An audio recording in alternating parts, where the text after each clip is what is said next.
Price lord. ದೇವರ ಪರಿಶುದ್ಧ ನಾಮಕ್ಕೆ ಸ್ತೋತ್ರ. ಪ್ರಿಯರೇ, ಹೊಸ ವರ್ಷದ ಶುಭಾಶಯಗಳು. ಈ ನೂತನ ವರ್ಷದಲ್ಲಿ ಪ್ರವೇಶಿಸುವುದಕ್ಕೆ ದೇವರು ಕೊಟ್ಟಂತ ಕೃಪೆಗಾಗಿ ನಾನು ವಂದಿಸುವವನಾಗಿದ್ದೇನೆ. ಹೊಸ ವರ್ಷ ಬಂತು, ಹೊಸ ವರ್ಷ ಕಳೆದು ದಿನಗಳು ಉರುಳ್ತಾ ಹೋಗ್ತಾ ಇದೆ. ಮುಂದೆ ಏನಪ್ಪ ಪರಿಸ್ಥಿತಿ ಅಂತ ಹೇಳಿ ಕಂಗಾಲಾಗ್ತಿದ್ದೀರಾ, ಚಿಂತೆಯಲ್ಲಿದ್ದೀರಾ? ನಿಮ್ಮನ್ನು ನೋಡಿ ಸ್ವಾಮಿ ಮಾತನಾಡ್ತಿದ್ದಾನೆ. ಬನ್ನಿ ಪ್ರಿಯರೇ, ದೇವರ ವಾಕ್ಯನ ಓದಿಕೊಳ್ಳೋಣ. ಯೆಶಾಯನ ಪ್ರವಾದನೆ ಗ್ರಂಥ 41ನೇ ಅಧ್ಯಾಯ 10ನೇ ವಚನ. ನಾನು ನಿನ್ನೊಂದಿಗಿದ್ದೇನೆ. ಪ್ರಿಯರೇ, ಸ್ವಾಮಿ ಹೇಳ್ತಿದ್ದಾರೆ, ನಾನು ನಿನ್ನೊಂದಿಗಿದ್ದೇನೆ. ಈ ನೂತನ ವರ್ಷದಲ್ಲಿ ದೇವರೊಟ್ಟಿಗೆ ನೀವು ಪ್ರಾರಂಭಿಸಿದಾಗಿದ್ರೆ ಈ ವರ್ಷವೆಲ್ಲವೂ ಕೂಡ ಆತನೇ ನಿಮ್ಮ ಅಗತ್ಯತೆಗಳನ್ನ ಸಂಧಿಸ್ತಾ, ಆತನೇ ನಿಮ್ಮನ್ನು ಹೊತ್ತುಕೊಂಡು ಸಾಗಿಸ್ತಾನೆ. ಆದ್ರಿಂದ ಸ್ವಾಮಿ ನಿಮ್ಮನ್ನು ನೋಡಿ ಹೇಳ್ತಿದ್ದಾನೆ, ನಾನೇ ನಿಮ್ಮೊಂದಿಗಿದ್ದೇನೆ ಎಂಬುದಾಗಿ. ಯಾಕೆ ಭಯಪಡ್ತೀರಿ? ಯಾಕೆ ಚಿಂತಿಸಬೇಕು? ಯಾಕೆ ಪರಿಸ್ಥಿತಿಗಳನ್ನ ನೋಡಿ ಸೋತು ಹೋಗ್ತೀರಿ? ದೇವರೇ ಹೇಳ್ತಿದ್ದಾನಲ್ಲ ನಿಮ್ಮ ನೋಡಿ, ನನ್ನ ಮಗನೇ ಮಗಳೇ, ನಾನೇ ನಿನ್ನೊಂದಿಗಿದ್ದೀನಿ, ಯಾಕೆ ಭಯ ಪಡ್ತಿ? ನಾನೇ ನಿನ್ನೊಂದಿಗಿದ್ದೀನಿ, ಯಾಕೆ ಚಿಂತಿಸ್ತಿ ಅಂತ ನಿಮ್ಮ ಚಿಂತೆ ಭಾರ ದೇವರ ಮೇಲೆ ಹಾಕಿ. ಯೇಸು ಸ್ವಾಮಿ ನಿಮ್ಮ ನೋಡಿ ಹೇಳ್ತಿದ್ದ, ನಾನೇ ನಿನ್ನೊಂದಿಗಿದ್ದೀನಿ. ದೇವರು ನಿಮ್ಮ ಜೊತೆ ಇರೋದಾದ್ರೆ ನಿಮ್ಮನ್ನು ಎದುರಿಸೋರು ಯಾರು? ಸ್ವಾಮಿ ನಿಮ್ಮ ನೋಡಿ ಹೇಳ್ತಿದ್ದಾನೆ, ಹೊಸ ವರ್ಷದಲ್ಲಿ ನಾನೇ ನಿನ್ನೊಂದಿಗಿದ್ದೀನಿ. ದೇವರು ನಿಮ್ಮ ಜೊತೆ ಇರೋದಾದ್ರೆ, ದೇವರು ನಿಮ್ಮ ಕುಟುಂಬ ಪರವಾಗಿರುವುದಾದ್ರೆ, ದೇವರು ನಿಮ್ಮ ಸೇವೆ ಪರವಾಗಿರುವುದಾದ್ರೆ, ದೇವರು ನೀವು ಮಾಡುವಂತ ಕೆಲಸ ಕಾರ್ಯದ ಪರವಾಗಿರುವುದಾದ್ರೆ, ದೇವರು ನಿಮ್ಮ ಎಜುಕೇಶನ್ ಪರವಾಗಿರುವುದಾದ್ರೆ, ನಿಮ್ಮನ್ನು ಎದುರಿಸೋರು ಯಾರಿದ್ದಾರೆ? ಯಾವುದೇ ಪರಿಸ್ಥಿತಿ ಆಗಿರ್ಬೋದು, ಕೊರತೆಗಳಾಗಿರ್ಬೋದು, ಆತಂಕವಾಗಿರ್ಬೋದು, ಹಣದ ಸಮಸ್ಯೆ ಆಗಿರ್ಬೋದು, ಅಥವಾ ವ್ಯಕ್ತಿಗಳಾಗಿರ್ಬೋದು, ಅಥವಾ ಪರಿಸ್ಥಿತಿ ಆಗಿರ್ಬೋದು, ಅಥವಾ ನಿಮ್ಮ ಶರೀರದಲ್ಲಿ ಬರುವಂತ ಬಲಹೀನತೆಗಳಾಗಿರ್ಬೋದು, ಯಾವುದು ನಿಮ್ಮನ್ನ ಎದುರಿಸ್ಲಿಕ್ಕೆ ಆಗಲ್ವಲ್ಲ. ಯಾಕಂದ್ರೆ ದೇವರೇ ನಿಮ್ಮ ಒಟ್ಟಿಗಿರುವುದಾದ್ರೆ ನಿಮ್ಮನ್ನು ಎದುರಿಸೋರು ಯಾರಿದ್ದಾರೆ? ಬೇರೆ ಸೋತ್ ಹೋಗ್ಬೇಡ್ರಿ. ಸ್ವಾಮಿ ಹೇಳ್ತಿದ್ದಾನೆ, ನಾನೇ ನಿನ್ನೊಂದಿಗಿದ್ದೀನಿ. ಹೌದು, ನಿಜ, ದೇವರು ನಿಮ್ಮ ಜೊತೆ ಇದ್ದಾನೆ, ನಿಮ್ಮ ಪರವಾಗಿದ್ದಾನೆ, ನಿಮ್ಮ ಕಾರ್ಯದೊಟ್ಟಿಗಿದ್ದಾನೆ. ಆದ್ರಿಂದ ದೇವರು ತಾನೇ ನಿಮ್ಮನ್ನ ನಡೆಸುವಾತನಾಗಿದ್ದಾನೆ.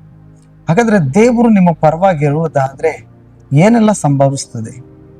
ದೇವರು ನಮ್ಮ ಪರವಾಗಿರುವುದಾದ್ರೆ ಏನೆಲ್ಲ ಕಾರ್ಯಗಳು ನಡೀತದೆ? ಪ್ರೇರೆ, ಭಕ್ತನು ಹೀಗೆ ಹೇಳ್ತಾನೆ, ದಾವಿದನು ಕೀರ್ತನೆ 56:9, ದೇವರು ನನ್ನ ಪರವಾಗಿರುವುದು ನಿಶ್ಚಯ, ದೇವರು ನನ್ನ ಸಂಗಡ ಇರುವುದು ನಿಶ್ಚಯ.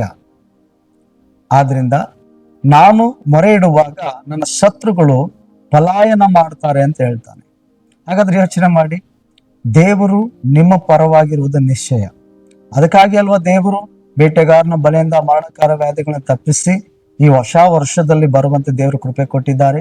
ಕಳೆದ ವರ್ಷವೆಲ್ಲ ತಾನು ಹೊತ್ತುಕೊಂಡು ನಿಮ್ಮನ್ನ ಸಹಿಸಿ ನಿರ್ವಹಿಸಿ, ನಿಮ್ಮ ಚಿಂತೆಗಳು, ಕಷ್ಟಗಳು, ಇಕ್ಕಟ್ಟುಗಳ ಪರಿಸ್ಥಿತಿಯಲ್ಲಿ ಬಿಟ್ಟು ಬಿಡದೆ, ನೀವು ನಂಬಿಗಸ್ತರಾಗಿದ್ರು ಅಪನಂಬಿಗಸ್ತರಾಗಿದ್ರು, ನನ್ನನ್ನು ನಿಮ್ಮನ್ನು ಆತನ ಕಾದು ಕಾಪಾಡಿ ಇನ್ನೊಂದು ವರ್ಷವನ್ನು ನಮಗೆ ಕೊಟ್ಟಿದ್ದಾನಲ್ಲ ಪ್ರೇ.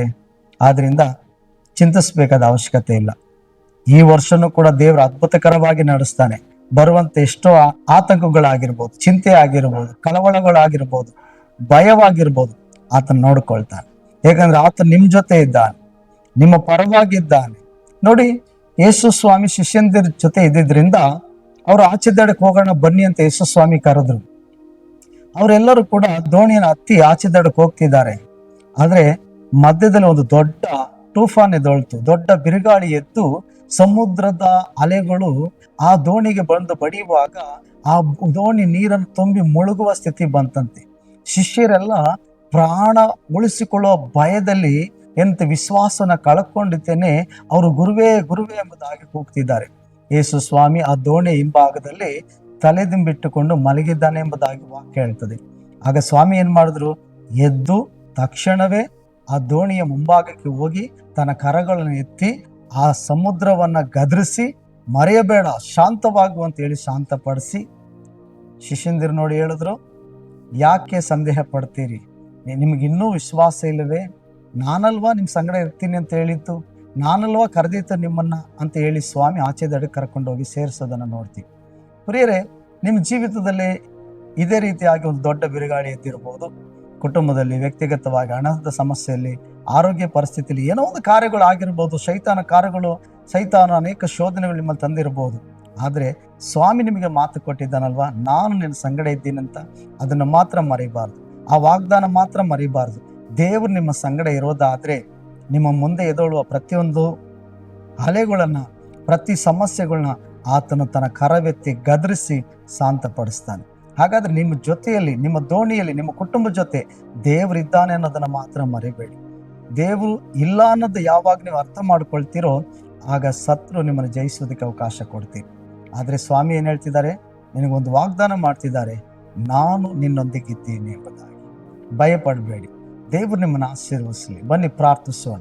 ಪ್ರೀತಿ ಸ್ವರೂಪನಾದ ತಂದೆಯಾದ ದೇವರೇ, ನಾನೇ ನಿನ್ನೊಂದಿಗಿದ್ದೀನಿ ಅಂತ ಹೇಳಿದೆಯಲ್ಲ. ಹೌದು ಸ್ವಾಮಿ, ಈ ವರ್ಷ ನಿನ್ನೊಂದಿಗೆ ನಾವು ಪ್ರಾರಂಭಿಸಲಿಕ್ಕೆ ಇಷ್ಟಪಡ್ತೀವಪ್ಪ. ಈ ವರ್ಷವೆಲ್ಲ ಸ್ವಾಮಿ ನೀನು ನಮ್ಮ ಜೊತೆ ಇರೋದಕ್ಕಾಗಿ ಸ್ತೋತ್ರ, ನಮ್ಮ ಕುಟುಂಬಗಳ ಜೊತೆ ಇರೋದಕ್ಕಾಗಿ ಸ್ತೋತ್ರ, ಸೇವೆ ಸಭೆ ಜೊತೆ ಇರೋದಕ್ಕಾಗಿ ಸ್ತೋತ್ರಪ್ಪ. ನೀನು ನನ್ನ ಜೊತೆ ಇದ್ದಿ ಅಂತ ಹೇಳಿ ಈ ವಾಗ್ದಾನ ನಂಬಿ ಯಾರೆಲ್ಲ ಪ್ರಾರ್ಥಿಸ್ತಿದ್ದಾರೋ ಅವ್ರ ಜೊತೆ ಇದ್ದು ನೀನು ಮಾಡೋ ಪ್ರತಿ ಕಾರ್ಯಗಳಿಗಾಗಿ ಸ್ತೋತ್ರ. ಅವ್ರಿಗಿರುವ ಚಿಂತೆ, ಭಯ, ಆತಂಕಗಳನ್ನ ದೂರ ಮಾಡು. ಯೇಸುವಿನ ನಾಮದಲ್ಲಿ ಪ್ರತಿ ಕ್ಷಣದಲ್ಲಿ ನಿನ್ನ ವಾಗ್ದಾನವನ್ನು ನಂಬುತ್ತಾ ದೇವರು ನನಗೆ ಹೇಳಿದ್ದಾನೆ, ನಾನು ನಿನ್ನೊಂದಿಗಿದ್ದೀನಿ ಎಂಬುದಾಗಿ ಆ ಒಂದು ನಂಬಿಕೆಯಲ್ಲಿ ಜೀವಿಸುವಂತೆ ಸಹಾಯ ಮಾಡು. ಯೇಸುವಿನ ನಾಮದಲ್ಲಿ ತಂದೆಯಾದ ದೇವರೇ, ಆಮೇನ್. Price the lord. ದೇವರು ನಿಮ್ಮನ್ನು ಆಶೀರ್ವದಿಸಲಿ.